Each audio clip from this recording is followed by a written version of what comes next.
Israel की खुफिया agency Mossad का नाम तो आपने सुना ही होगा। यह अपने मिशन को किस तरह से अंजाम देती है जानेंगे आज की वीडियो में। यह समय था साल 1971 का। एक खतरनाक तूफान साल की गर्मियों के आखिरी दिनों में मेडिटेरियन समुद्र के किनारे से टकरा रहा था और ऊंची ऊंची लहरें गाजा के समुद्र किनारों से जोर जोर से टकरा रही थीं। वहां के मछुआरे शांति से समुद्र के किनारे पर बैठे थे। उन मछुआरों ने हैरानी से देखा कि गरजती लहरों के बीच से अचानक एक टूटी फूटी एक नाव प्रकट हुई और बड़ी मुश्किल से गीली रेत पर गाजा के समुद्र के किनारे पर आकर रुक गई। उस नाव से कुछ लोग उतरे। उनके कपड़े फटे हुए और भीगे हुए थे। ये लोग नाव से कूदकर पानी में चलते हुए समुद्र के किनारे की ओर तेजी से बढ़े। दाढ़ी मूछ के बालों से भरे उनके चेहरों पर लंबी समुद्री यात्रा की थकान साफ दिखाई दे रही थी, लेकिन उनके पास सुस्ताने का वक्त नहीं था। वह अपनी जान बचाने की खातिर भाग रहे थे। उस उफनते हुए समुद्र से पूरी रफ्तार से उनका पीछा करती हुई एक टारपीडो यानी एक प्रकार की मिसाइल या बॉम्ब जिसे पानी के अंदर से दागा जाता है, से लैस एक इजरायली नाव तेजी से आकर रुकी, जिसमें युद्ध के लिए पूरी तरह तैयार सैनिक सवार थे। जैसे ही वह नाव समुद्र के किनारे पर पहुंची, उसमें से सैनिक उथले पानी में कूदे और भागते हुए उन लोगों पर गोलियां दागने लगे जो अभी इनसे आगे वाली नाव से उतरे थे। समुद्र किनारे खेल रहे गाजा के कुछ नौजवान उन लोगों को बचाने भागे और उन सवारों को बचाकर पास के बगीचे में ले गए और इस तरह वो नाव सवार इजरायली सैनिकों की निगाहों से बच निकले। लेकिन इजरायली सैनिकों ने उन्हें समुद्र तट पर ढूंढना जारी रखा।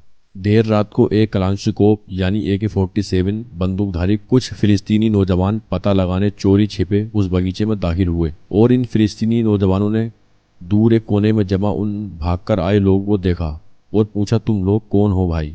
उधर से जवाब मिला, हम popular front for the liberation of फिलिस्तीन के मेंबर हैं। हम लेबनान के टायर रिफ्यूजी कैंप से आए हैं। फिलिस्तीनी नौजवान ने कहा, मरहबा, स्वागत है। इन नाव सवार लोगों ने कहा, तुम हमारे कमांडर अबू सैफ को जानते हो? उन्होंने हमें फिलिस्तीनी गांव बेत लाहिया में पॉपुलर फ्रंट के कमांडरों से मिलने भेजा है। हमारे पास पैसा और हथियार हैं। हम अपने अभियानों में तालमेल बिठाने के इरादे से आए हैं। मैं इसमें आप लोगों की मदद करूंगा, उस फिलिस्तीनी नौजवान ने कहा। अगली सुबह बहुत से हथियारबंद लड़ाके इन नाव सवार लोगों को जवालिया रिफ्यूजी कैंप के एक अलग मकान में ले गए। उन्हें एक बड़े कमरे में ले जाया गया और उनसे एक मेज के आसपास बैठने को कहा गया। उन नाव सवार लोगों को जिन पॉपुलर फ्रंट कमांडर से मिलने का इंतजार था, वो थोड़ी ही देर बाद आ पहुंचे और उन्होंने अपने इन लेबनानी साथियों से दुआ सलाम किया और उनके सामने बैठ गए। क्या हम शुरू कर सकते हैं? लाल रुमाल बांधे हुए एक गंजे और एक नाटे गठीले नौजवान ने पूछा, जो उन नाव सवार ग्रुप का नेता लग रहा था। और फिर नाव सवार लोगों ने पूछा, सब लोग आ गए हैं? उधर से जवाब मिला, जी सब आ गए हैं। उस लेबनानी यानी नाव सवार ने अपना हाथ उठाकर अपनी घड़ी देखी। यह पहले से तय इशारा था। अचानक उन लेबनानी लोगों ने अपनी बंदूक तानी और गोलियां दागने लगे। 1 मिनट से भी कम समय में फिलिस्तीनी गांव बेत लेहिया के लड़ाके मारे जा चुके थे और फिर वो नाव सवार उस मकान से निकलकर भागे और जवालिया कैंप की टेढ़ी मेढ़ी गलियों और गाजा की भीड़ भरी सड़कों के बीच से रास्ता बनाते हुए तेजी से सरहद पार करके इजराइल की सीमा में जा पहुंचे।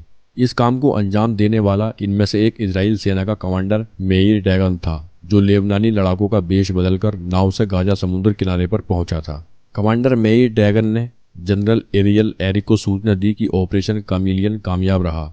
बेत लेहिया का लड़ाका ग्रुप पॉपुलर फ्रंट के सारे नेता मारे जा चुके हैं। इस IDF के कमांडर डैगन, जिसकी उम्र 26 वर्ष थी, उसकी क्रूरता की प्रशंसा दूर दूर तक फैल चुकी थी। इजरायली बंदरगाह अशदोद से एक पुरानी नाव में सफर करने से लेकर पूरी रात छिपकर फिलिस्तीनी नेताओं के साथ मुलाकात और हमले के बाद भागने तक लेबनानी लड़ाकों के रूप में आने की पूरे मिशन की योजना इसने ही बनाई थी। सैन्य टुकड़ी में कमांडर डैगन ने इजराइल की पहली गुप्त टुकड़ी रिमोन तैयार की थी, जो अरब लोगों का वेश बदलकर गाजा और फिलिस्तीनी लड़ाकों के इलाकों में घुसकर मौत का तांडव करती थी, जिसमें मरने वालों में बच्चे, बूढ़े, औरतें भी शामिल होते थे। इजराइल डिफेंस फोर्स की यह टुकड़ी अरबों की भीड़ के बीच आज़ादी से घूमने फिरने और गुपचुप तरीके से वेश बदलकर काम करती थी और इस टुकड़ी का जनरल एरियल एरिक था। यह टुकड़ी जल्द ही एरिक की हिट टीम के नाम से फेमस हो गई और ये लोग पकड़े गए फिलिस्तीनी लड़ाकों को बेरहमी से मार डालते थे। कहा जाता है कभी कभी ये किसी फिलिस्तीनी लड़ाकों को अंधेरी गली में ले जाते और उनसे कहते, तुम्हारे पास भागने के लिए 2 मिनट हैं, और जब वह भागने की कोशिश करते तो ये उसे वहीं गोलियों से ढेर कर देते थे। कभी कभी वह कोई खंजर या बंदूक छोड़ जाते और जब कोई फिलिस्तीनी फाइटर इसे उठाने पहुंचता तो वह वहीं मार दिया जाता था। पत्रकारों ने लिखा कि कमांडर डैगन हर सुबह मैदान में जाता था और एक हाथ का इस्तेमाल पेशाब करने के लिए करता था और दूसरे हाथ से कोक के खाली डिब्बे पर गोली चलाता था। हालांकि इसके बारे में डैगन ने इस तरह की रिपोर्टों का जवाब देते हुए कहा था, यह किस्से हैं जो हम लोगों के साथ चिपके हुए हैं।